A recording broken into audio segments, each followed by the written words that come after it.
Like, share, subscribe, hit the super chat on the way in. All right. I know the title's provocative. In light of all the groomer talk going on the internet, I wanted to speak about who the real groomers are. Now, Mr. Z is going to come at this at a bit of a different angle because I'm not necessarily speaking about preying on kids sexually. I'm speaking about preying on kids psychologically, mentally, and emotionally, primarily little girls, right?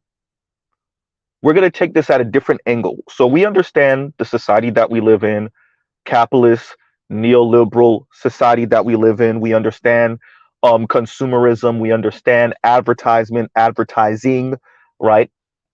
So what we're going to do is we're going to take this at a different angle. I'm coming to y'all with this because I was thinking about something.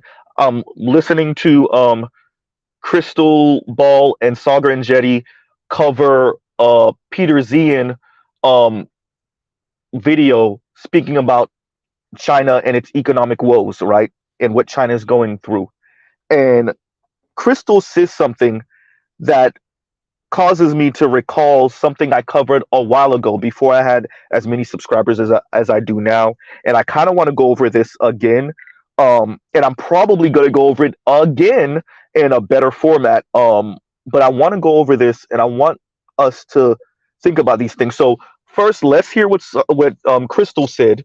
And remember, this is Crystal speaking about China and China's economic woes and what China might have to do to overcome what it's going through now, right?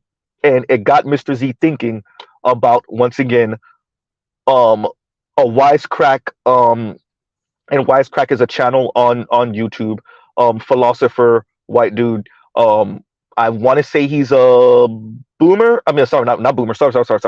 I want to say he's a millennial. But it got me thinking, and so we're gonna go over it. So here's what Crystal said that got Mr. Z thinking. Here we go. Y'all already know Mr. Z and his shoestring budget or Velcro budget. Y'all choose. The other thing, you were pointing to the ideology, Soccer. One of the things Western economists or neoliberal economists would say was like, okay, now you're at this stage of growth and development. What you should do is start selling a bunch of crap to your own people and like move into this like service sector and consumer dominated economy like what we have here in the good old US of A. And that would be one solution to this problem. It happens to be a solution they do not want to pursue. And so that makes it, on the one hand, I understand that because it does, I think, get to some of the like, the rot of what's going on here morally, ethically, ideologically in America. But on the other hand, it also constrains your choices of how you get out of this particular pickle that they are in. And the last. It also speaks to the rot morally, ethically that's going on in America. So when Crystal said that, right? So the consumerism. So what she's saying is to move up the chain. What Western neoliberal economists, white men, would suggest to the Chinese to move out of their situation is to turn to their citizens and kind of condition them to be hyper consumers, right? Welcome to the West, welcome to America, right? And like Crystal said, sell your citizens on crap. Sell them on just buying and being hyper consumers.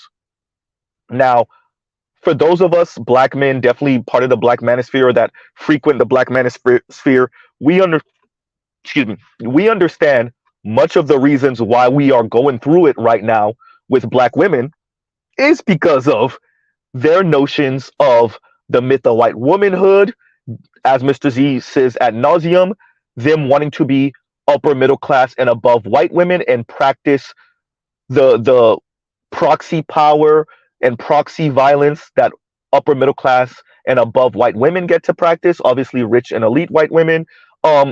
These women want the social and political power of upper middle class and above white women, right? Exactly, Trell. You're ahead of me already. Retail therapy on roids, right? Now, we're going to listen to this and hear how these women were conditioned. And this is for some of us Xers under a certain age, definitely for us millennials, and definitely for Gen Z, right?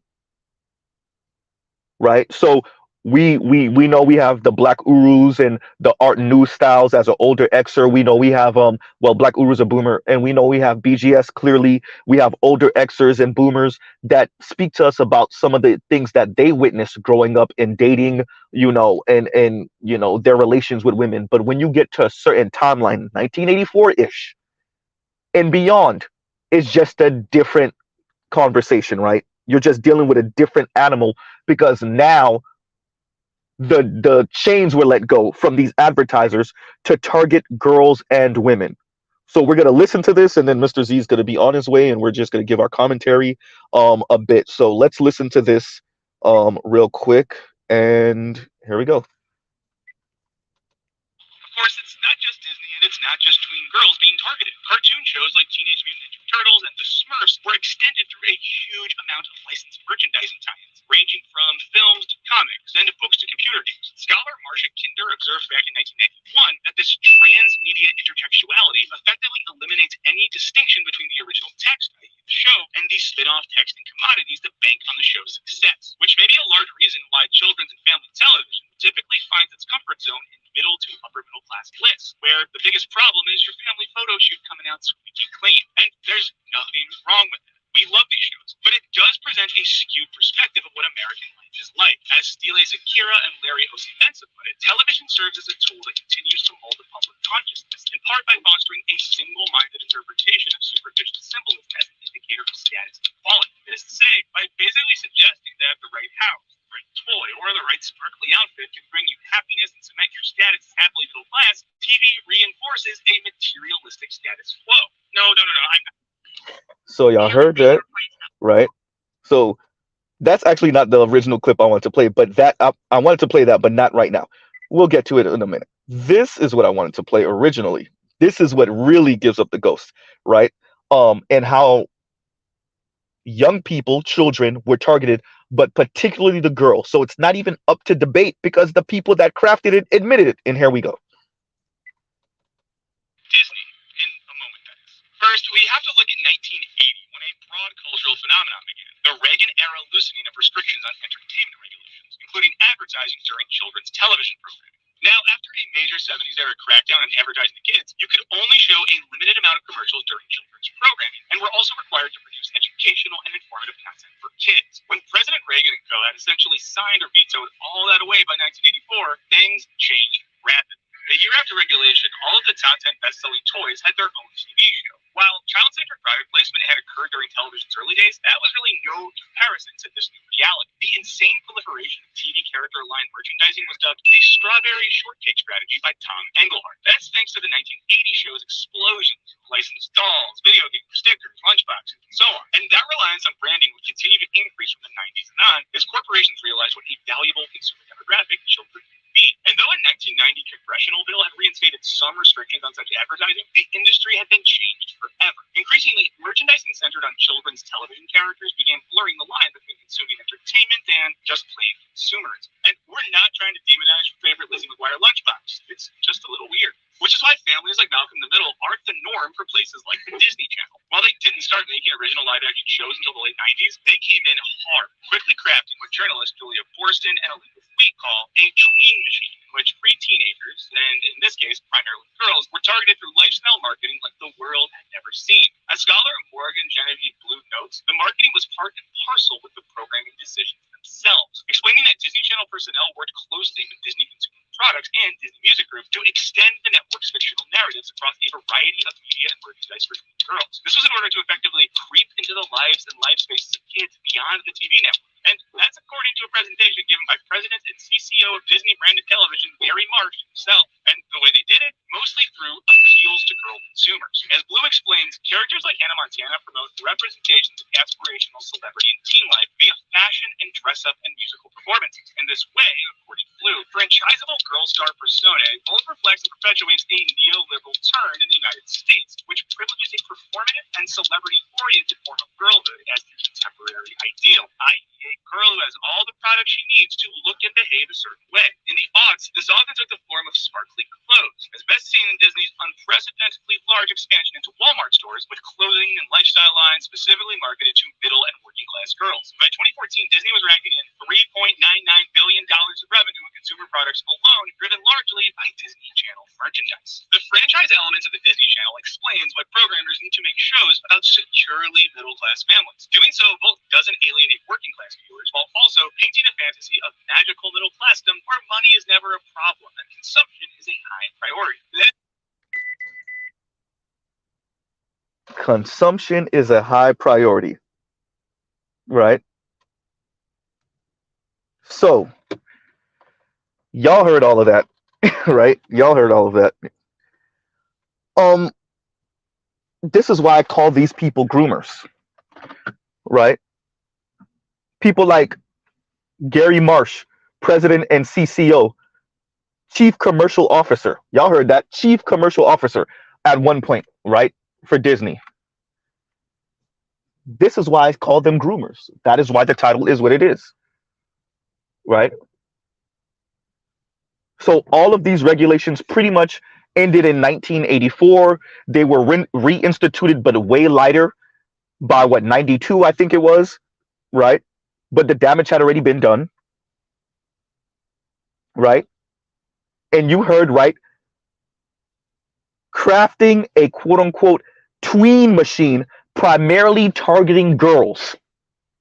So yes, for younger millennials, younger Xers and definitely millennial boys and Gen Z boys, yeah, you were sold consumerism also, but not like the girls, right? But not like the girls. Bruce Owen Wayne, brother, you got me on that one, right? But not like the girls, right? Appeals to girl consumers. Y'all heard them, right? Y'all heard them. They're admitting it. They admitted it. So if you want to know why Chrissy and Yanni and Ebony K. Williams, and these women didn't have to have cable, they didn't have to watch Disney shows, because they'd be like, well, I didn't even have cable. I didn't even watch Disney when I was growing up. No. It was in the atmosphere, right? It was in the atmosphere. So this is why you see this obsession with materialism and consumerism and presenting a certain way and speaking a certain way and acting a certain way, all revolving money and consuming and showing off. So when Mr. Z says stability is not good enough, there you go. That is why women like Ebony K. Williams are calling you mediocre, right? She passes it off as wanting to see black people be elite. No, you're just another groomer victim. You're just a victim of a groomer. You're just another victim who's also victimizing with your words and your rhetoric towards men in general, black men specifically. That is why I call these elite white men groomers, because they knowingly and purposely targeted children, primarily little girls, with lifestyle and consumerism. And now those little girls who are now grown adult women in their 40s, in their 30s, in their 20s, in their 19 plus, right? Don't know their head from their ass. Right?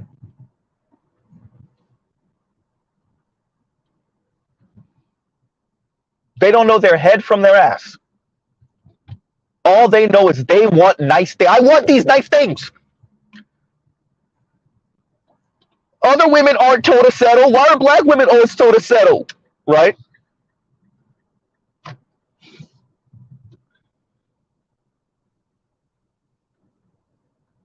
A skewed worldview.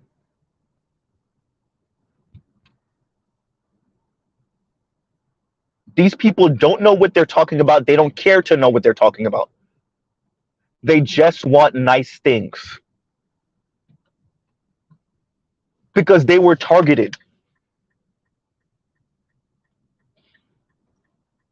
Now, The brother the Raj report is 100% correct, right? We got to hold you accountable for what you believe in. That's absolutely true, right? That's absolutely true. But I want us to be very clear what these women believe in and much of the reason why. Not all of the reason why, but much of the reason why, right?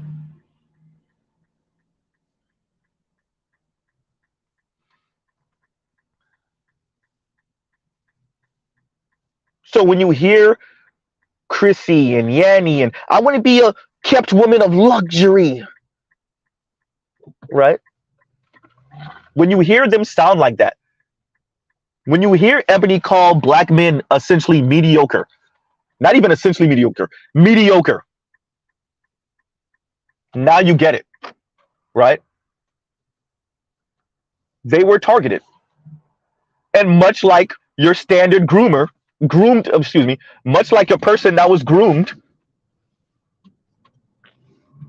right? Y'all give me a second. Yeah. So much like a victim of a groomer, they insist, right? What they call it, Stockholm syndrome. They insist on this lifestyle,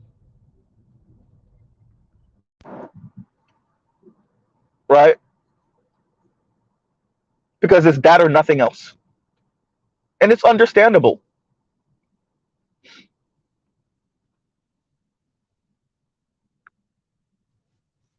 But for black women, and that's why I've said before, dear black women, black men can't be your reparations, right?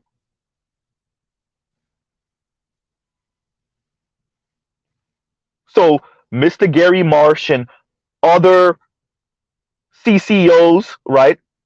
Chief commercial officers, targeted children, primarily girls, with appeals to consumerism, right? What did they say? Representation of aspirational celebrity and teen life. Aspirational celebrity. Wait a minute. Now you understand why they live so much vicariously through these celebrity and social media stars. Train tracks, train tracks, train tracks. Right? Now you see why they're so obsessed with this lifestyle or what's represented on television. All these fake reality TV shows, fake reality.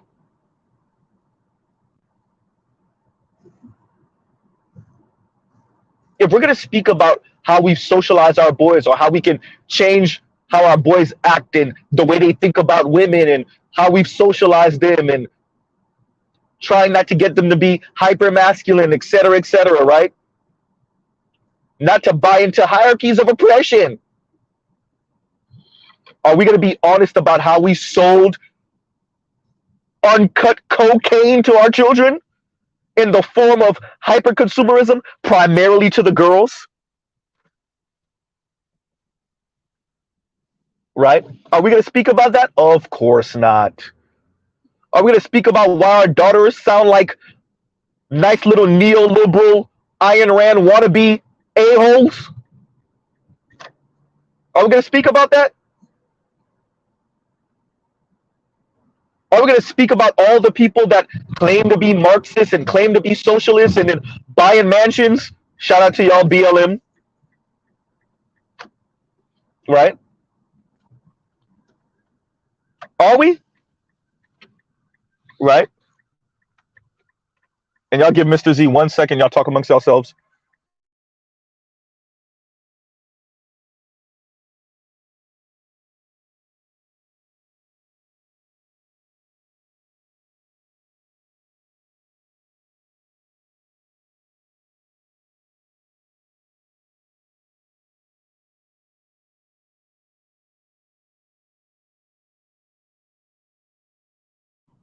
Okay, and we're back. We're back. But yeah, so, you know, these are the people that young Xers, millennials, and the oldest of Gen Z are dating. These are the women that were groomed by men in their 40s, 50s, and 60s. White men. that were groomed by economists like Milton Friedman, that were groomed by CCOs like Mr. Marsh, right?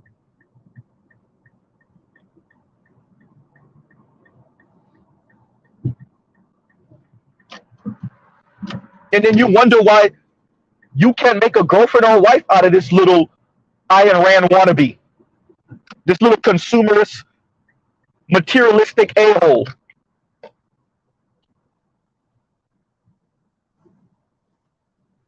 right? This is why.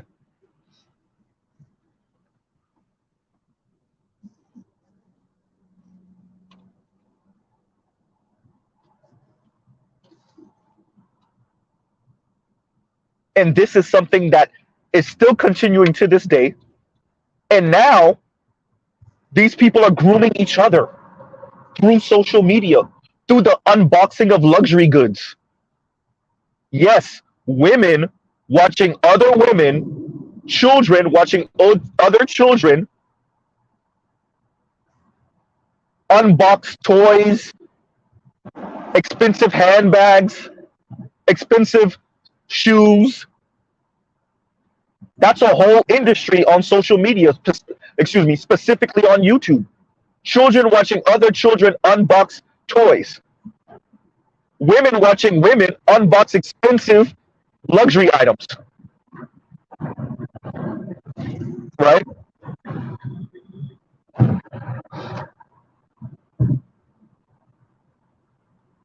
And y'all like, share, subscribe, hit the super chat. That is how you get Paris Milan showing off her $2,000 dinner date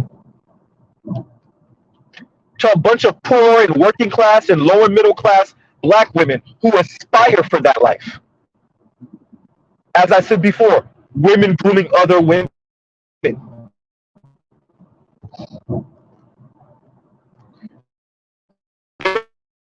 Yanni are speaking about their quote unquote luxury apartment.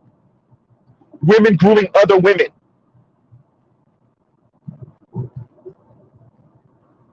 Ebony K. Williams speaking about her $1.7 million property. Women grooming other women.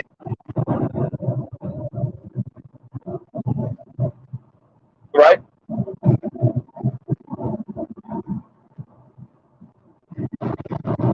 The uncut cocaine that 30 something and 40 something and 50 something, 60 some odd year old white men sold to children. That includes your black daughters. Is much of the reason why they can't end up with no man, because no man's good enough.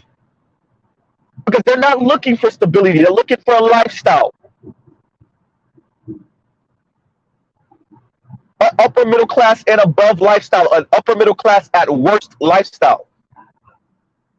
And so every black man is dusty in that matter of fact. In that case, excuse me. In that case, every black man is dusty just about. And now you understand why swirlers sound the way they do. Of course. You got Stockholm syndrome. Of course you want the white man. I get it. Right? Of course you do. I get it. Because he groomed you to want him by selling you on the fact that I'm the one that can provide you this lifestyle like no other. Right?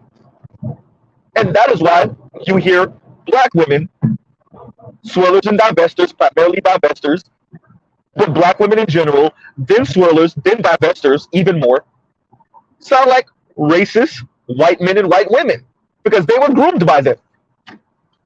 So you add what BGS speaks to us about all the time, the Prussian education system, right? The Prussian school system. And then you also add in this neoliberal capitalist grooming process. And here you go, right? I said what I said on, y'all are predictable.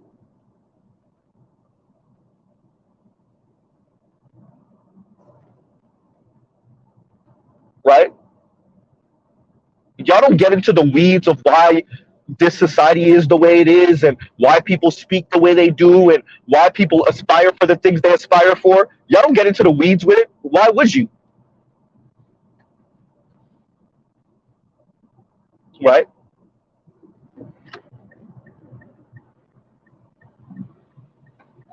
Right? Why would you? That'll get in the way of selling the soap. As I said, you were groomed and now you want to be a groomer.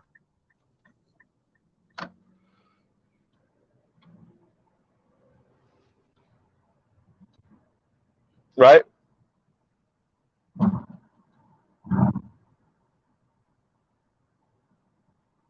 Targeting children, primarily little girls, with lifestyle branding. And now those girls don't know their head from their ass. They can't help it. They're drug addicts at this point. Right?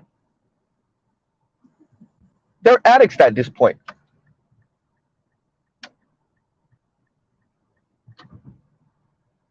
Now, once again, we're going to hold them responsible because they believe in it. Right? But it is important that we speak about the environment that helps to foster this. Right? The environment that instigates this. The environment that takes women's natural hypergamy and breaks the knob. Turn the knob until it breaks.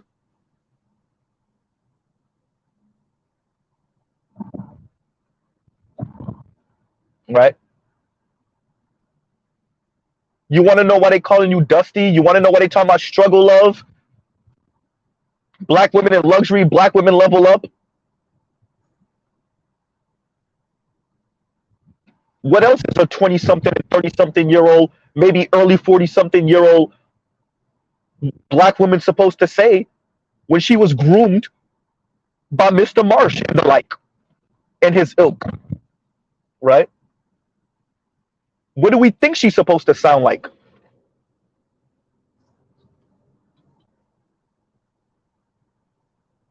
Groomed.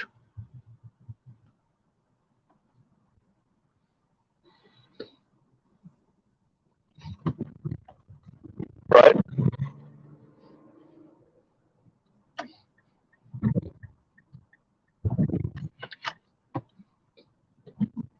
That is why they sound the way they do. Well, much of the reason why they sound the way they do. Right?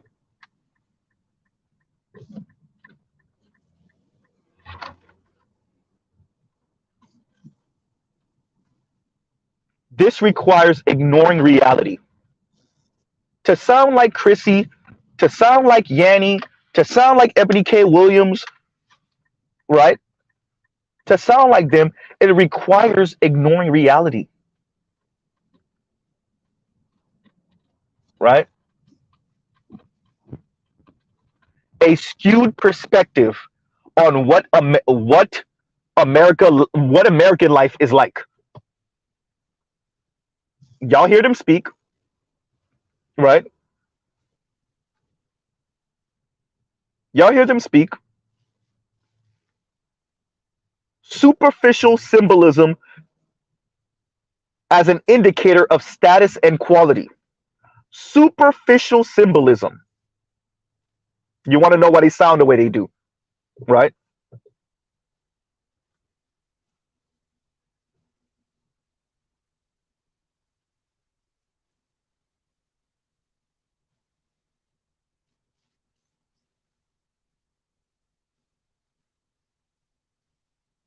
So Mr. Gary Marsh and his ilk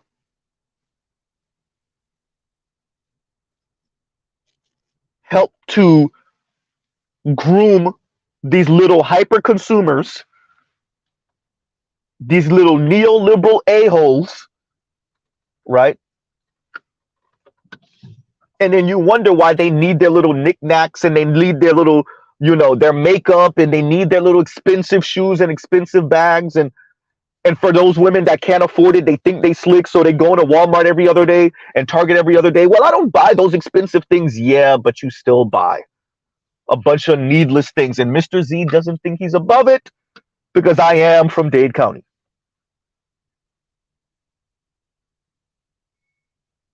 I am from quote unquote Miami, right?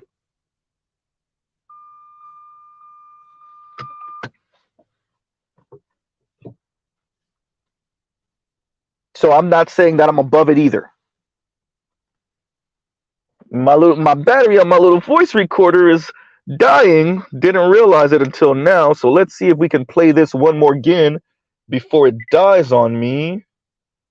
Let's see. Let's try to play it one more again.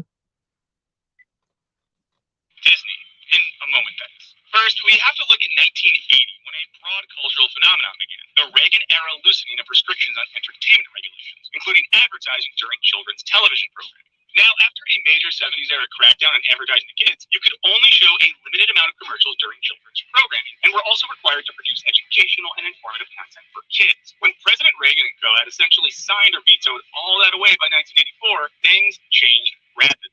A year after regulation, all of the top 10 best-selling toys had their own TV show. While child-centered product placement had occurred during television's early days, that was really no comparison to this new reality. The insane proliferation of TV character-aligned merchandising was dubbed the strawberry shortcake strategy by Tom Engelhardt. That's thanks to the 1980 show's explosions of licensed dolls, video games, stickers, lunchboxes, and so on. And that reliance on branding would continue to increase from the 90s and on as corporations realized what a valuable consumer demographic children could be. And though a 1990 congressional bill had reinstated some restrictions on such advertising, the industry had been changed forever. Increasingly, merchandising centered on children's television characters began blurring the line between consuming entertainment and just plain consumerism. And we're not trying to demonize your favorite Lizzie McGuire lunchbox. It's just a little weird. Which is why families like Malcolm in the Middle aren't the norm for places like the Disney Channel. While they didn't start making original live-action shows until the late 90s, they came in hard, quickly crafting what journalist Julia Borston and Elizabeth Wyte call a tween machine, in which pre-teenagers, and in this case primarily girls, were targeted through lifestyle marketing like the world had never seen. As scholar Morgan Genevieve Blue notes, the marketing was part and parcel with the programming decisions themselves, explaining that Disney Channel personnel worked closely with Disney Consumer Products and Disney Music Group to extend the network's fictional narratives across a variety of media and merchandise for girls. This was in order to effectively creep into the lives and life spaces of kids beyond the TV network. And that's according to a presentation given by President and CCO of Disney Branded Television, Barry Marsh himself. And the way they did it, mostly through appeals to girl consumers. As Blue explains, characters like Hannah Montana promote representations of aspirational celebrity and teen life via fashion and dress-up and musical performances. And this way, according to Blue, franchisable girl star personae both reflects and perpetuates a neoliberal turn in the United States, which privileges a performative and celebrity-oriented form of girlhood as the contemporary ideal, i.e. a girl who has all the products she needs to look and behave a certain way. In the aughts, this often took the form of sparkly clothes, as best seen in Disney's unprecedentedly large expansion into Walmart stores with clothing and lifestyle lines specifically marketed to middle and working class girls. By 2014, Disney was racking in $3.99 billion of revenue in consumer products alone, driven largely by Disney Channel merchandise. The franchise elements of the Disney Channel explains why programmers need to make shows about securely middle-class families. Doing so both doesn't alienate working-class viewers, while also painting a fantasy of magical middle-classdom where money is never a problem and Painting a fantasy. priority. Painting a fantasy. Right? And we'll pause right here for a second. Y'all talk amongst yourselves.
I'm back. I'm back.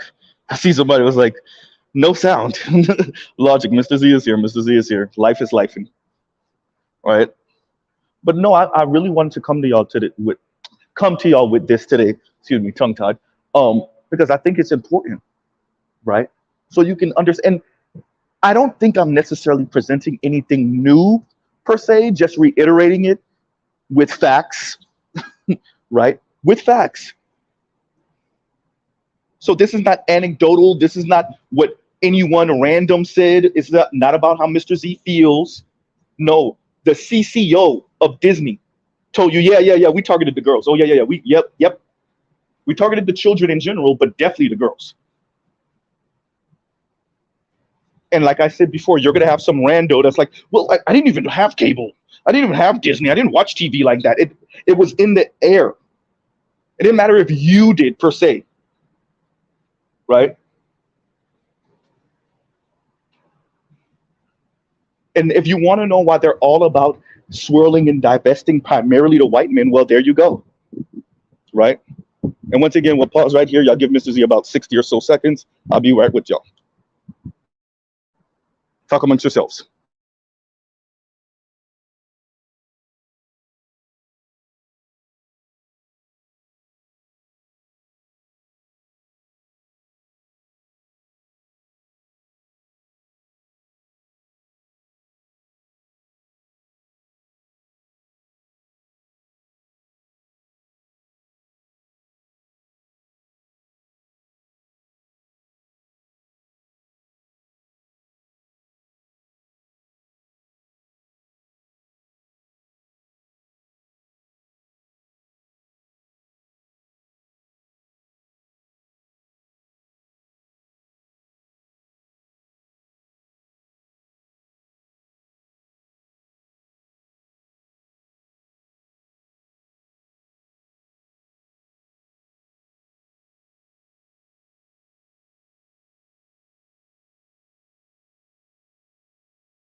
Okay, and we're back. We're back.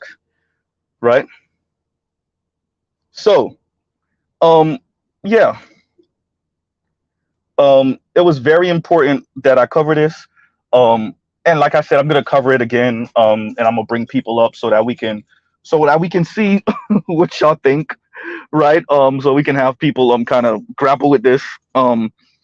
Excuse me, and say what y'all think about it. But I think stuff like this is important. I think if we want nuclear families, we want children born and raised in nuclear families, we want people to have some type of moral compass.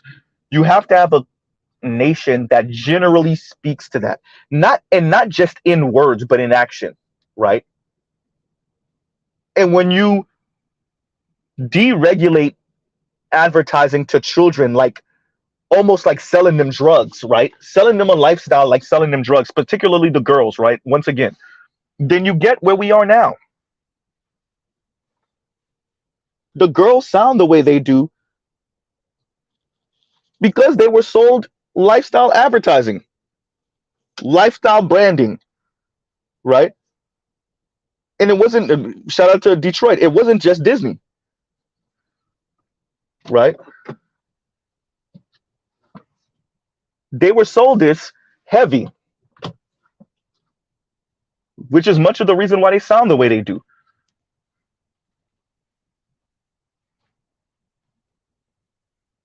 right? They were sold this heavy.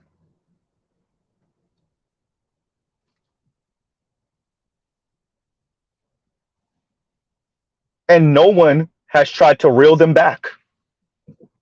Like no one. Every once in a while, you'll get a blink and you'll miss it comment. But for the most part, nope. And so you wonder why your white daughters, Latina daughters, definitely your black daughters, your Asian daughters sound the way they do. Right? They were, and we already know they were sold the fairy tale princess, My Little Pony, right? We know they were sold that. But I don't know how many of us knew that it was like, it wasn't a happenstance that these women kind of fell into this, right? No, no, no. Purposely targeted, right?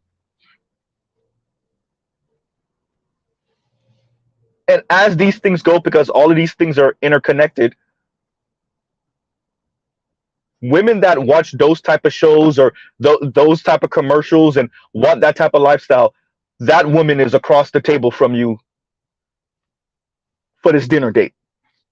She's across the table for you for this coffee date. Oh, I forgot they don't do coffee dates after a certain age. Whoop. And my point. That's the woman that's walking in the park. Uh-oh. Yeah, we're not walking around in the park because that's for bums and losers and poor folks. Yeah. Whoops. Okay, that's the woman that's, uh-oh. Yeah, we're not meeting in the bookstore or in the library. Hmm.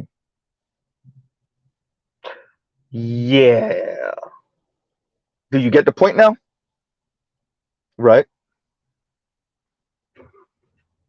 Do you get the point now? Right?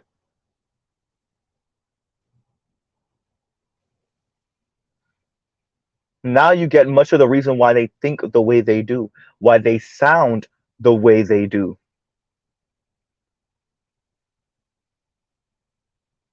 How else do we expect women that have been sold this upper middle class lifestyle as just normal middle class? How else do we expect them to sound? Right?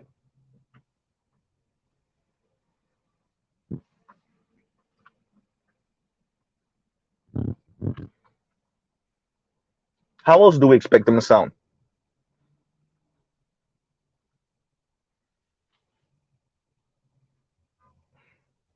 Demetrius says the cops are coming for Z. Onto them.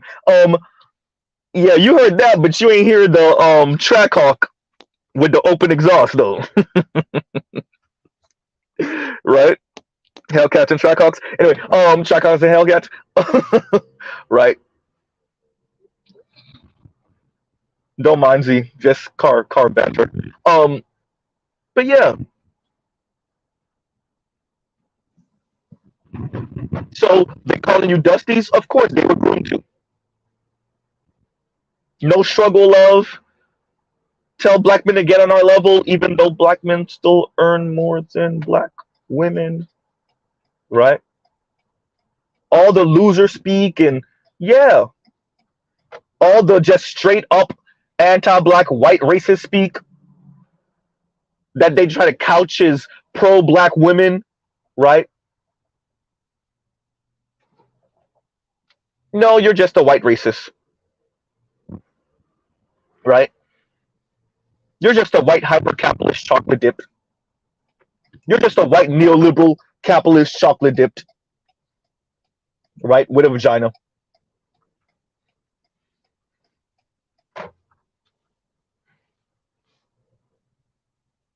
You're the victim of a groomer who also is grooming, right? You're the victim of a groomer who's also, you're a groomer now. So I don't know why I got a problem with R. Kelly. I mean, y'all might as well let him out. What's the difference? Ooh, god damn, Mr. Z.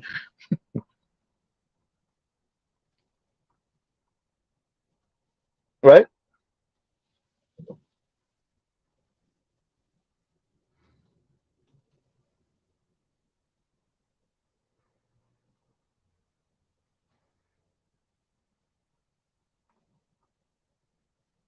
You insult, you belittle black men. We call black men mediocre, right? Black men's parents who are the same as black women's parents, but okay, right?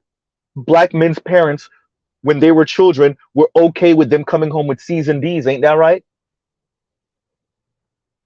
Right? We're okay with them coming home with C's and D's.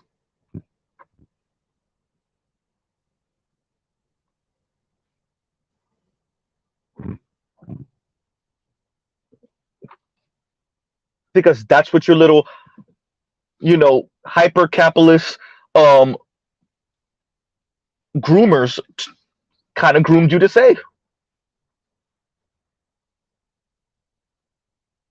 And you do say it.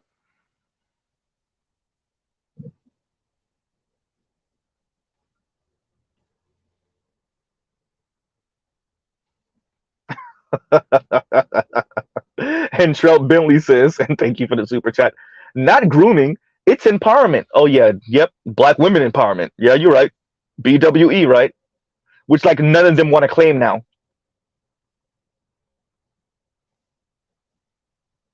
Which none of them want to claim now.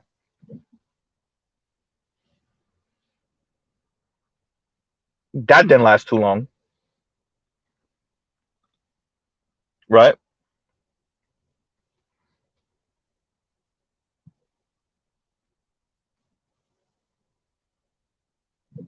So as y'all can see, Mr. Z is not going to, just beat up on these people just because, right?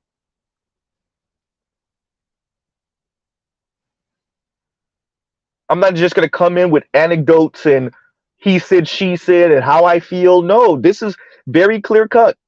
The people that did it admitted that they did it. Now what? Right? The people that targeted you admitted that they targeted you. And they knew what the outcome would be, and they did it anyway. And now, many of you ladies sound the way you do. You're single.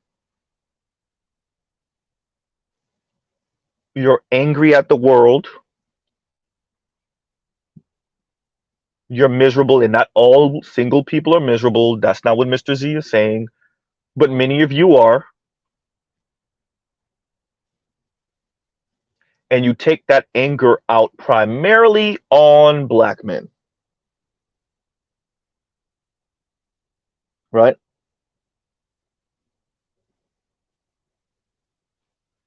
Primarily on black men. You take that off on black men. Right? But of course, because who would you take it off on? The people that groomed you to be little good hyper consumers? Right? So let's play the clip of why Mr. Z played this initially, right? As I said before, for those of you that didn't catch it, it was Sauger, Injetti, and Crystal Ball from Breaking Points. And they were speaking about China and its economic woes and what China could do to, kind of dig themselves out of the hole. And Crystal said, the other thing you were pointing one of the things Western economists or neoliberal economists would say was like, okay, now you're at this stage of growth and development. What you should do is start selling a bunch of crap to your own people and like move into this like service sector and consumer dominated economy like what we have here in the good old US of A. And that would be one solution to this problem. It happens to be a solution they do not want to pursue. And so that makes it, on the one hand, I understand that because it does, I think, get to some of the like, the rot of what's going on here morally, ethically, ideologically in America. But on the other hand, it also constrains your choices of how you get out of this particular pickle that they are in. And the moral, ethical rot of what you have in America. That's a white woman. Speaking about how the materialism and the consumerism and just selling junk to your people, telling your people, hey, Chinese citizens, we're gonna start pushing this uncut, straight cocaine of materialism to you. And we already know, we've seen the Chinese, right? As a matter of fact, the CCP cracked down on those in China that were unboxing super expensive luxury goods. They cracked down on that because of social cohesion. In other words, we don't want you to make the poorer Chinese jealous. We don't want the upheaval, and obviously it's the Chinese government's self-interest, obviously, right? But we don't want the upheaval that will come with your everyday poor Chinese understanding and realizing the wealth gap.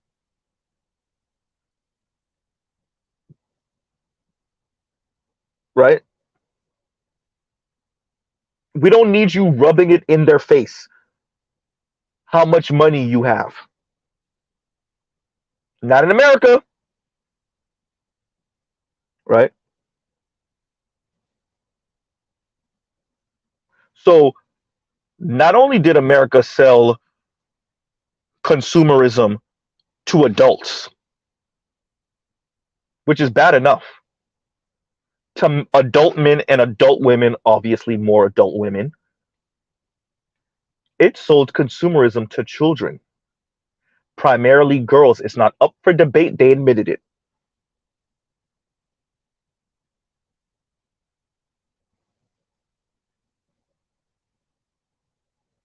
You want to know why they sound the way they do, right? So social media made it worse. The internet made it worse. Their favorite celebrity made it worse. Reality TV shows made it worse. But once again, Prussian school system,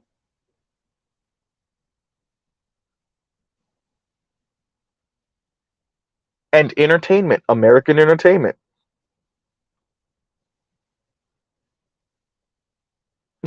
Trill, not the Jay Morrison. And Trill says, can't get the plebiscites upset. Not Tariq Nasheed mocking Jay Morrison, not the plebes, right?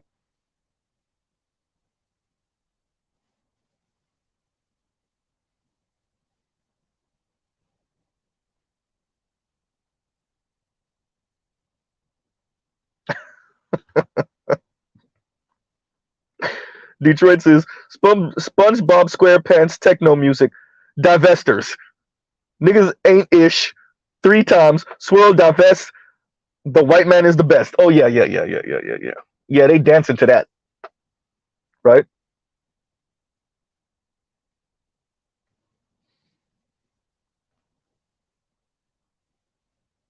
So now it's not even up for debate. Now what? And I'll link the Breaking Points interview, not interview, the Breaking Points conversation and the Wisecrack video think piece video essay. I'll link it in the description after the stream, you know. But once again, it's not up for debate. And there you go. Right? Let's play this one more game. Of course, it's not just between girls being targeted. Cartoon shows like Teenage Mutant Ninja Turtles and The Smurfs were extended through a huge amount of licensed merchandising tie-ins, ranging from films to comics and books to computer games. Scholar Marcia Kinder observed back in 1991 that this transmedia intertextuality effectively eliminates any distinction between the original text, i.e. the show, and the spin-off text and commodities that bank on the show's success, which may be a large reason why children's and family television typically finds its comfort zone in middle to upper middle class lists, where the biggest problem is your family photo shoot coming out squeaky clean. And there's nothing wrong with that. We love these shows, but it does present a skewed perspective of what American life is like. As Stile Zakira and Larry Osimensa put it, television serves as a tool that continues to mold the public consciousness, in part by fostering a single-minded interpretation of superficial symbolism as an indicator of status and quality. That is to say, by basically suggesting that the right house, the right toy, or the right sparkly outfit can bring you happiness and cement your status as happily middle class, TV reinforces a materialistic status quo. No, I'm not. Yep. Right. A skewed perspective on what American life is like. Superficial symbolism as an indicator of status and quality. It's not debatable.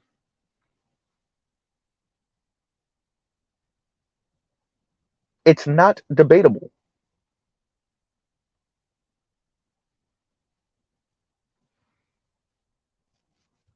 I want to be a kept woman of luxury.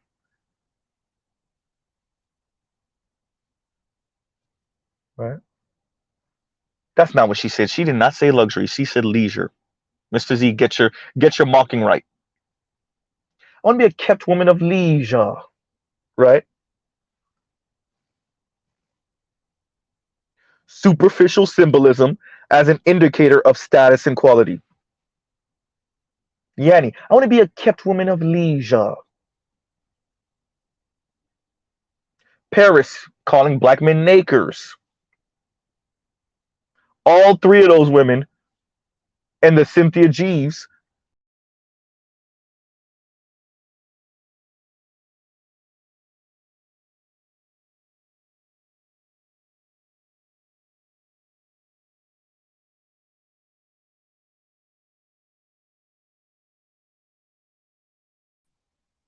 Mr. Z got kicked out of his own stream.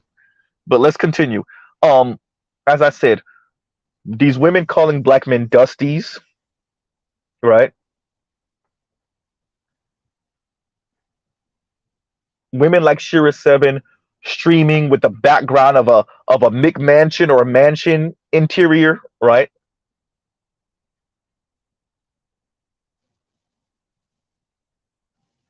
You want to know why they sound the way they do? As I said, these people took women's natural hypergamy and broke the knob.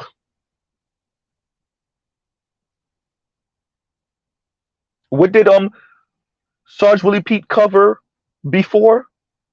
That Mr. Z also covered, right? A black woman saying you ain't really do unless she has a maid. Y'all ain't really made it like that unless she has a maid. Something along the lines. Remember, I think I covered this how many months ago? 5, 6 months ago, maybe 4, something like that. Right? Of course they sound like that. What else would they sound like?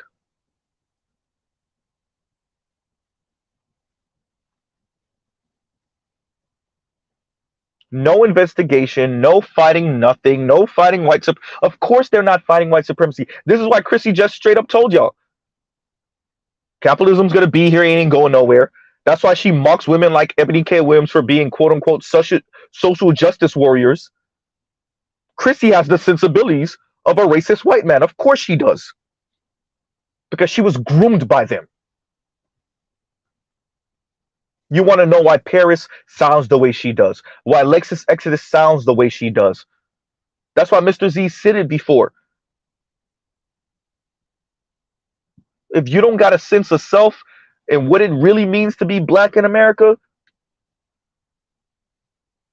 and the pitfalls and how these people target you, when you enter that college in university campus, that institution. Wait, you think it's the brothers that are in prison that are only, excuse me, you think it's only the brothers in prison that are being institutionalized?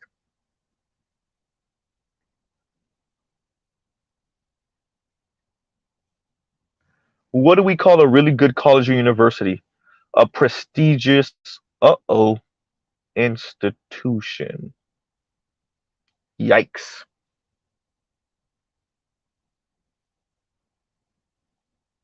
A prestigious institution. Uh-oh.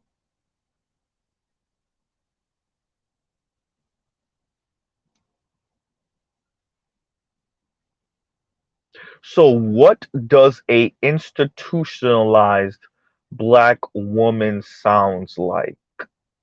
What does she sound like?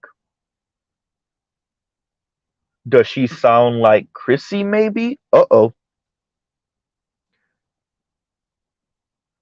Right? Maybe Ebony K. Williams? Yikes. Even with her pro-blackness, quote unquote pro-blackness, maybe?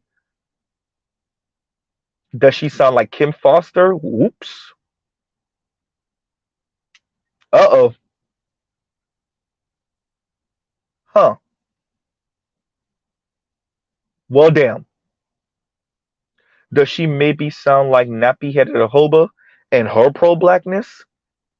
Yikes.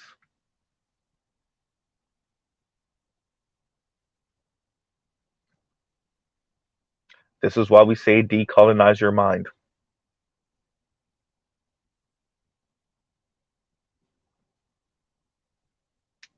Right?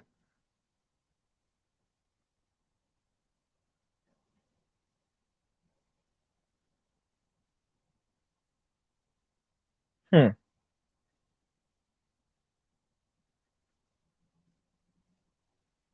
So we speak about these things. Have any of those people who claim black men want to be patriarchs and black men are failed patriarchs and white men do it better, and right? Why are black women only the ones that are told to settle, the only ones told to settle? Other women aren't told to settle. Do those people speak about things like this and how they were targeted and how they were groomed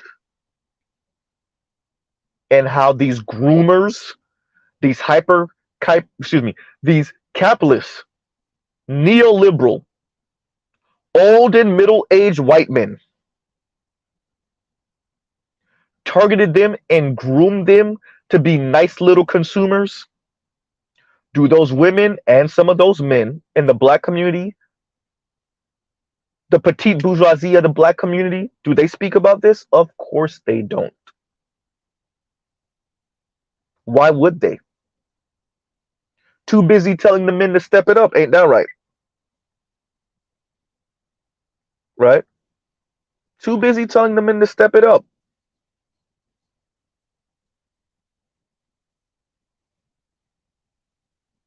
Meanwhile, we're speaking about millions of American girls and women who are just little hyper consumers. And their biggest issue with men, namely in the black community for black women,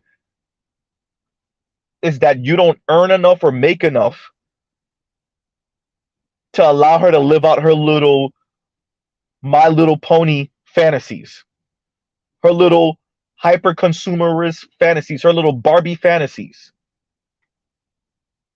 This is why you often see, for black women in particular, but for other women, young women, they'll go from scammer, illegal scammer, to legal scammer, to doctor, to aspiring rapper, to football player, to basketball player,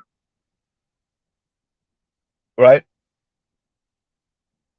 The local famous dude, right? The dude that got a couple of dollars because of inheritance, right? Because people like Mr. Marsh, right? targeted them. Mr. Gary Marsh. Mr. Gary Marsh groomed them. Mr. Marsh and his ilk groomed them and took women's natural hypergamy and broke the knob.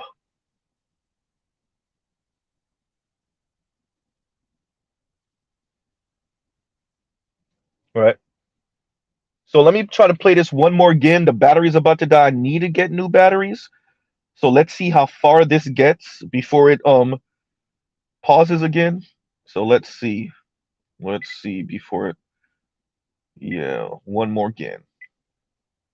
Disney, in a moment, that is. First, we have to look at 1980, when a broad cultural phenomenon began, the Reagan-era loosening of restrictions on entertainment regulations, including advertising during children's television programming. Now, after a major 70s era crackdown on advertising to kids, you could only show a limited amount of commercials during children's programming, and were also required to produce educational and informative content for kids. When President Reagan and co. had essentially signed or vetoed all that away by 1984, things changed rapidly. A year after regulation, all of the top 10 best-selling toys had their own TV show. While child-centric product placement had occurred during television's early days, that was really no comparison to this new reality. The insane proliferation of TV character-aligned merchandising was dubbed the Strawberry Shortcake Strategy by Tom Engelhardt. That's thanks to the 1980 show's explosion of licensed dolls, video games, stickers, lunchboxes, and so on. And that reliance on branding would continue to increase from the 90s and on as corporations realized what a valuable consumer demographic children be. And though a 1990 congressional bill had reinstated some restrictions on such advertising, the industry had been changed forever. Increasingly, merchandising centered on children's television characters began blurring the line between consuming entertainment and just plain consumerism. And we're not trying to demonize your favorite Lizzie McGuire lunchbox. It's just a little weird.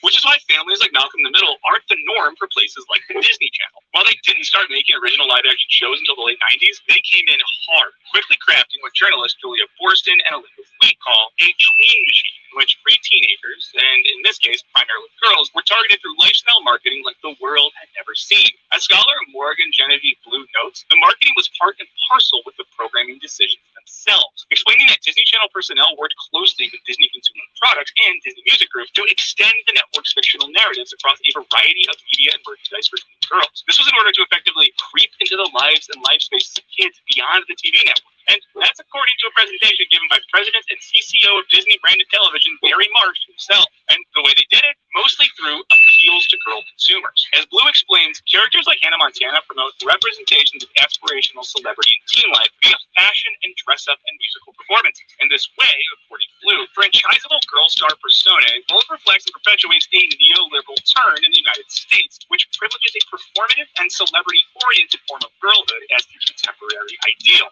i.e. a girl who has all the products she needs to look and behave a certain way. In the aughts, this often took the form of sparkly clothes, as best seen in Disney's unprecedentedly large expansion into Walmart stores with clothing and lifestyle lines specifically marketed to middle and working class girls. By 2014, Disney was ranking in $3.99 billion of revenue in consumer products alone, driven largely by Disney Channel merchandise. The franchise elements of the Disney Channel explains why programmers need to make shows about securely middle class families. Doing so both doesn't alienate working class viewers, while also painting a fantasy of magical middle classdom where money is never a problem and consumption is a high priority. That is to say, the family on Wizards of Waverly Place may run a humble sandwich shop, but their apartment sure doesn't look that way. As Blue puts it, Disney's text, products, and promotions may allay anxieties over vast systematic inequality, in large part by painting an image of a world where families aren't struggling to make ends meet. This, of course, requires ignoring reality, like the fact that 14.4% of American children were growing up below the poverty line as of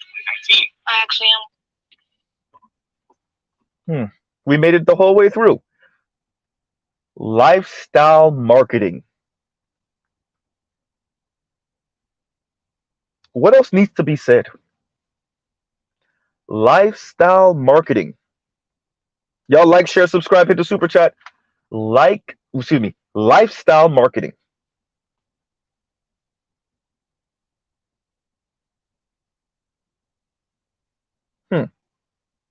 Right? And this is my point right here. Thank you, PK. And PK Angel says, this society only conceptualized grooming in a very microscopic way. That's exactly my point.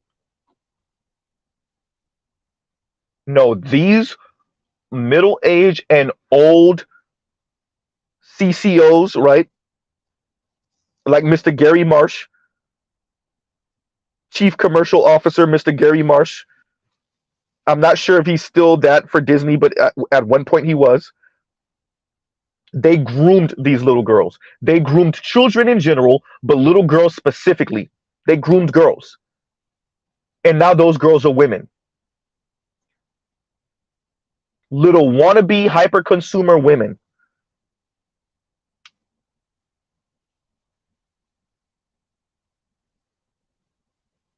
You wonder why she always got to get something new. You wonder why you can't send her to the store for one thing, but she's coming back home with 10 things. Right?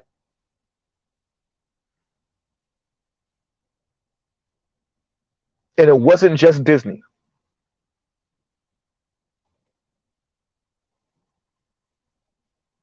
Lifestyle marketing.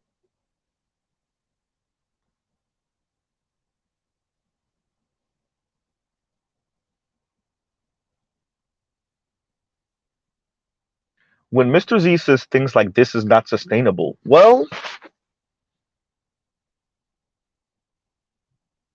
I said it. Shout out to the Roger Report. Um, you got to be held for what you believe in. These women got to be held for what they believe in. I'm not making excuses for them.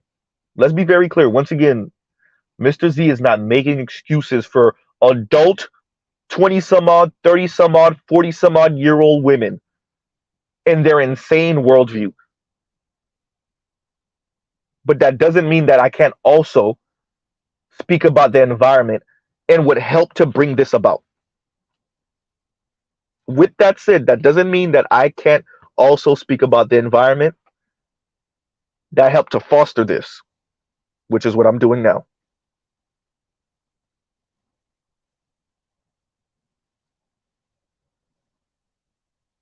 Right?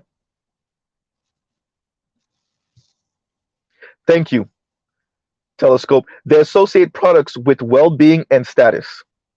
And it's understandable. Look, people want to shine. People like compliments. People like, in general, when people compliment, hey, I like that shirt, or I like those shoes, or I like, right? I like your style, right? It's understandable when you're at a light and the kids are like, ooh, my car, right? But what happens when you turn that up to 11 and 15 and you just break the knob?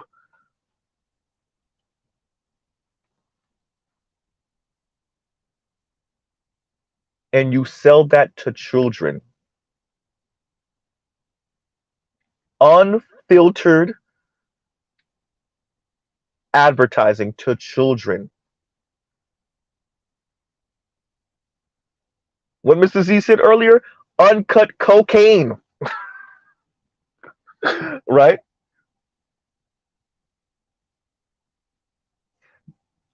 America sold drugs to their kids in the form of marketing, lifestyle marketing, consumerism, materialism.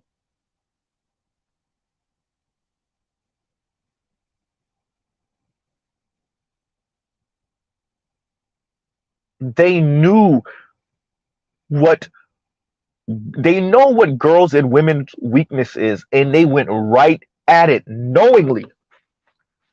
This is not by accident. Oh, we just happened to diddle women's egos. Excuse me, diddle girls' egos. I want everyone, when you hear me say diddle girls' egos, think about the South Park episode with Disney with Mickey Mouse. Right?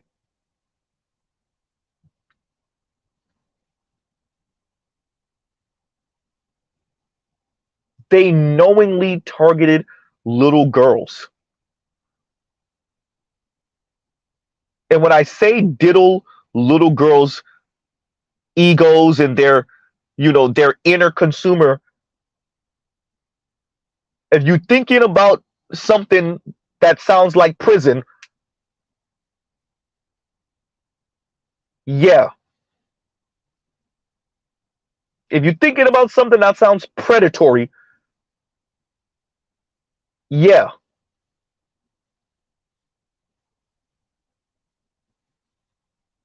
right. If you're thinking about how to catch a predator, yeah,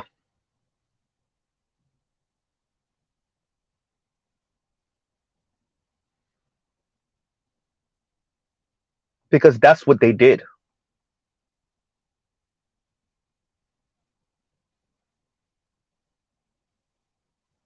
And that is why America's daughters under the age of about 45 ish sound the way they do.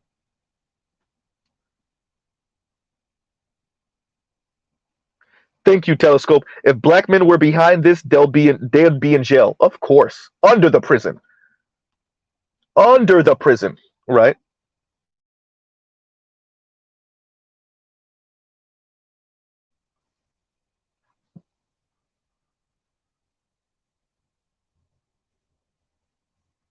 Right? Trill. Right? Not what's his name. Right? And y'all give Mr. Z 1 second.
And we're back. So we're going to play um, a couple of clips again, and then we'll end out.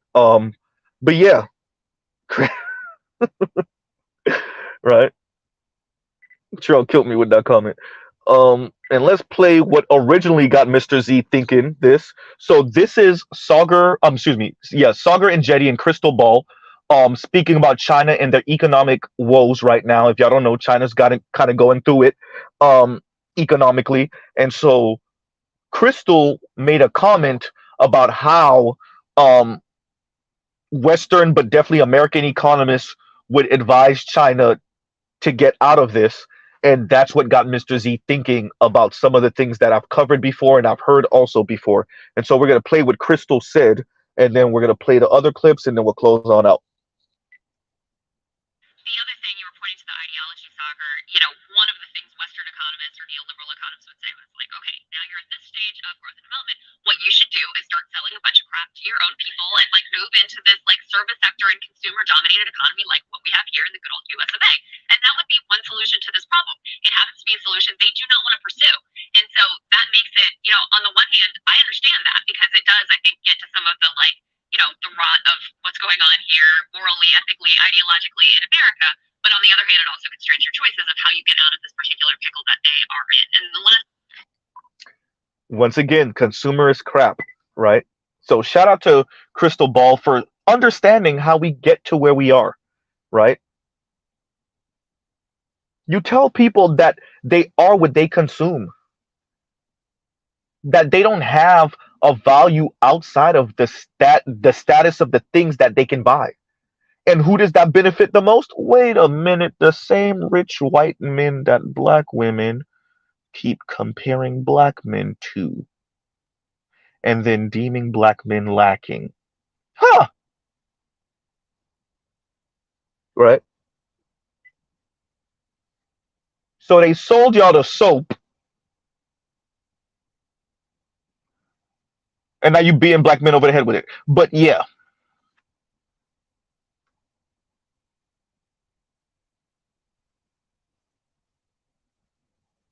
huh.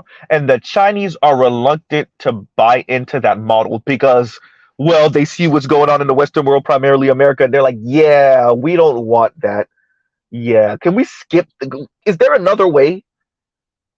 Can we not turn our people, namely our women, into mindless consumers?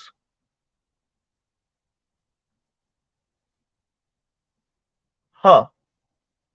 These are the people that think they free, y'all. Right?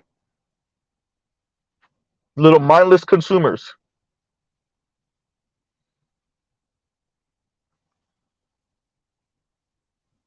So that's what got Mr. Z thinking. And then we're gonna play. I literally just played this a couple minutes ago. We're gonna play this again. We're gonna play the last clip, and then we're gonna close on out. Let's see if it goes all the way again, right? And I'm sorry to keep on bombarding y'all with this. I really want to drive this part home. I think what was presented here is important. Like I said, this is Mr. Z's what, second or third time covering this. Because I really think it's important, and that's why I keep on reiterating. Like the Roger Report says, shout out to the Roger Report. You got to be held accountable for what you believe in. But let's speak about what they believe in. What is it that they believe in? Right? And let's be very clear. We're talking about women and girls in general in America, but primarily in the black community, that were born working class, lower middle class, right? Working poor. And millionaire white men with the power of billion-dollar companies targeted your daughters.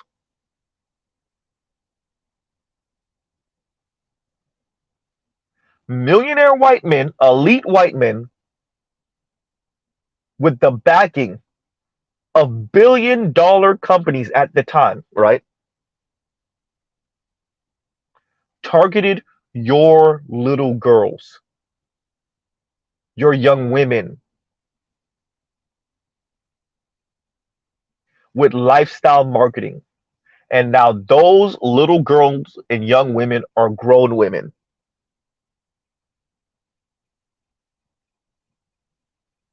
Right? So let's play this clip one more again.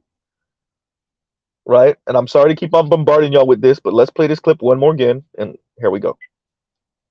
Disney in a moment, that is. First, we have to look at 1980 when a broad cultural phenomenon began. The Reagan-era loosening of restrictions on entertainment regulations, including advertising during children's television programs. Now, after a major 70s era crackdown on advertising to kids, you could only show a limited amount of commercials during children's programming, and were also required to produce educational and informative content for kids. When President Reagan and co. had essentially signed or vetoed all that away by 1984, things changed rapidly. A year after regulation, all of the top 10 best-selling toys had their own TV show. While child-centered product placement had occurred during television's early days, that was really no comparison to this new reality. The insane proliferation of TV character-aligned merchandising was dubbed the strawberry shortcake strategy by Tom Engelhart. That's thanks to the 1980 show's explosion of licensed dolls, video games, stickers, lunchboxes, and so on. And that reliance on branding would continue to increase from the 90s and on.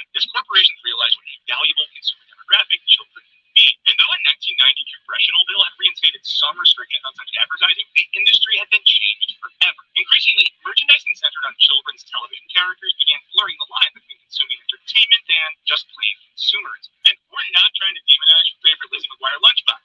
It's just a little weird. Which is why families like Malcolm in the Middle aren't the norm for places like the Disney Channel. While they didn't start making original live-action shows until the late 90s, they came in hard, quickly crafting what journalist Julia Borston and Elena Wyte call a tween machine, in which pre-teenagers, and in this case primarily girls, were targeted through lifestyle marketing like the world. Primarily girls. As scholar Morgan Genevieve Blue notes, the marketing was part and parcel with the programming decisions themselves, explaining that Disney Channel personnel worked closely with Disney Consumer Products and Disney Music Group to extend the network's fictional narratives across a variety of media and merchandise for girls. This was in order to effectively creep into the lives and life spaces of kids beyond the TV network. And that's according to a presentation given by President Beyond the CEO TV of network. Television, Gary Marsh himself. And the way they did it, mostly through appeals to girl consumers. Appeals to girl consumers. Promotes the representations of aspirational celebrity and teen life via fashion and dress-up and musical performances. In this way, according to Blue, franchisable girl star persona both reflects and perpetuates a neoliberal turn in the United States, which privileges a performative and celebrity-oriented form of girlhood as the contemporary ideal. Performative. A girl who has all the products she needs to look and behave a certain way. In the aughts, this often took the form of sparkling clothes, as best seen in Disney's unprecedentedly large expansion into Walmart stores with clothing and lifestyle lines specifically marketed to middle and working class girls. By 2014, Oh, and there you go. $3.99 billion of revenue in consumer products alone, driven largely by Disney Channel merchandise. The franchise elements of the Disney Channel explains why programmers need to make shows about securely middle-class families. Doing so both doesn't alienate working-class viewers, while also painting a fantasy of magical middle-classdom where money is never a problem. Magical little classdom. That is to say, the family on Wizards of Waverly Place may run a humble sandwich shop, but their apartment sure doesn't look that way. As Blue puts it, Disney's text, products, and promotions may allay anxieties over vast systematic inequality, in large part by painting an image of a world where families aren't struggling to make ends meet. This, of course, requires ignoring reality. Ignoring reality. 14.4% of American children were growing up below the poverty line as of 2019. I actually am. Right. It requires ignoring reality. And you wonder why they sound the way they do. They have to ignore reality. Chrissy has to ignore reality. Yanni has to ignore reality. Paris has to ignore reality. Cynthia G has to ignore reality. Right? Kim Foster and her ilk have to ignore reality. They have to ignore reality. Shira 7, Mahogany Pink, Lexus Exodus, all the divestor whatevers. Ignore reality. Hashtag Black woman, all of them, right? Conservative divestor, whatever her name was. Ignore reality.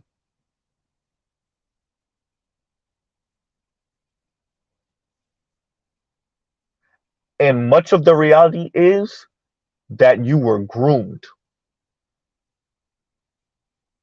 You were groomed by middle-aged and senior white millionaire men that had the backing of billion-dollar companies that targeted children in general, but girls specifically. It's not up for debate. They admitted it. Now what? Right? Compassion and Callous, you could clip that. Wherever you are, if you're listening, you could clip that. Right? And PK says, I said it before, y'all better start grooming your kids or others will. Apparently.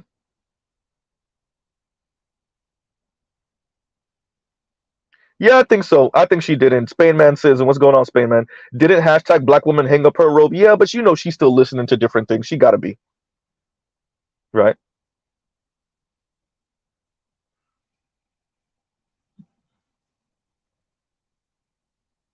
And so that was the first clip. Let's play the second one. Of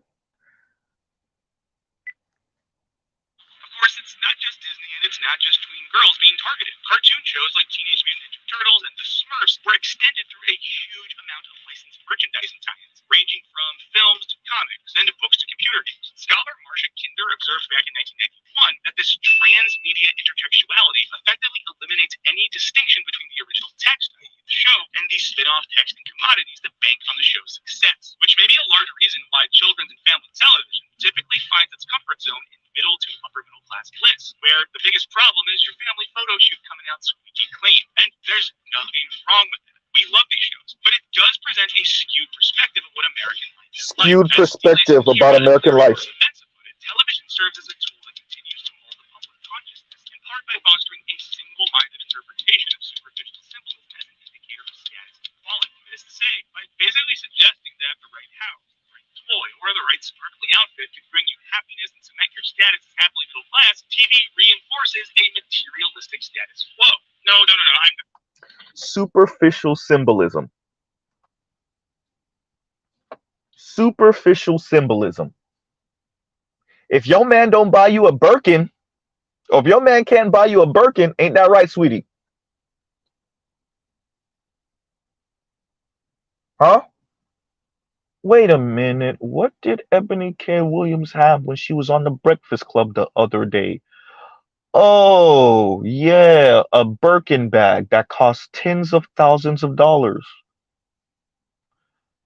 Superficial symbolism. And Mr. Z is not saying he's above it. But once again, targeting girls that, wait a minute, Ebony K. Williams is 40. It is 2023, which means she was born in 1983, which means she was born a year before Reagan and his peeps pretty much deregulated everything that would allow for the direct targeting of children, namely girls. She was 2 when they really started to go after the children by 1985. Huh. Sounds like you were groomed, Ebony K. Williams.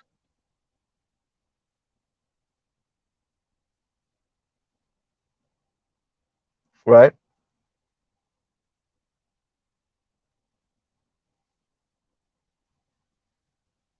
I wouldn't be surprised, Spain Man. And Spain Man says, I have a random theory that she found a black man to D her down. I wouldn't be surprised, and maybe that's why she disappeared. Right?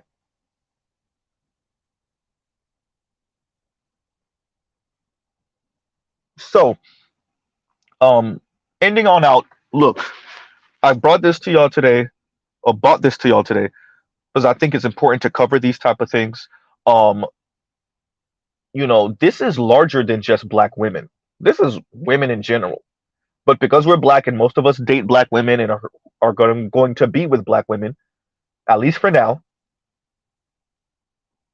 I focused on, once again, black women that were girls in the 80s and in the 90s that are now women, and in the early aughts, but that are now women. Right? That's why Mr. Z's title says The Real Groomers. They are. If you knowingly manipulate children, namely girls, then what are you? Right?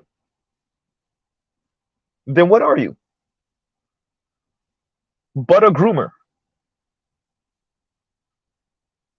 Right? Mr. Gary Marsh and your ilk.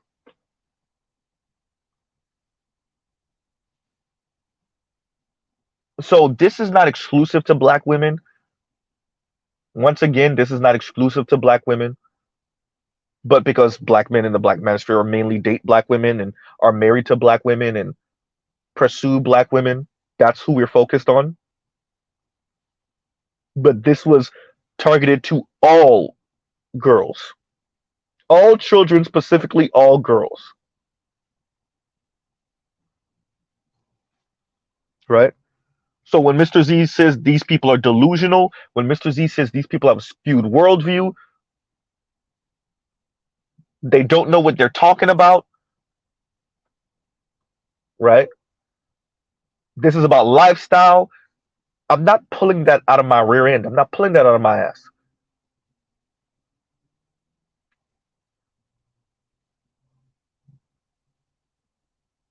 So on that note, we'll pause right there.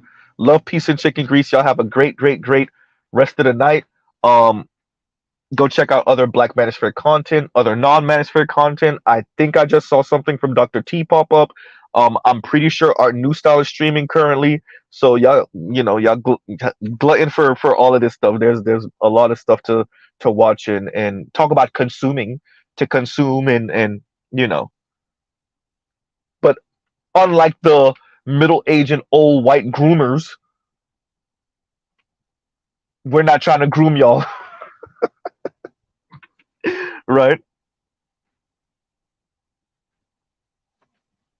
They targeted children. When I cover this again, I'm going to say it again. They targeted children, namely girls. And it's interesting because we have conservative women, we have liberal women, we have quote unquote progressive women that are all oppose the Black Manosphere. And none of them speak about this type of stuff. None of them. The closest you get is every once in a while, maybe Kim Foster will say something, and maybe Julesy, possibly Nappy Headed Jojoba, possibly. Outside of that, mum's the word. All of these supposed women that care about other women,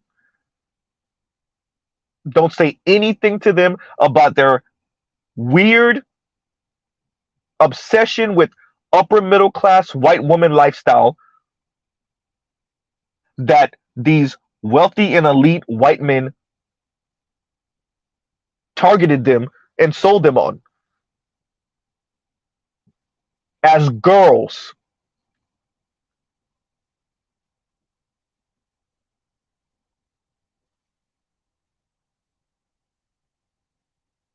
Right?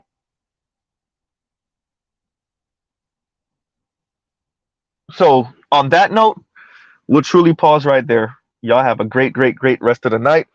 All right, everyone. Mr. Z out. And groom your children. Not in no icky way either. If you don't groom your children, somebody else will. PK's right. All right, everyone. Y'all have a great rest of y'all night.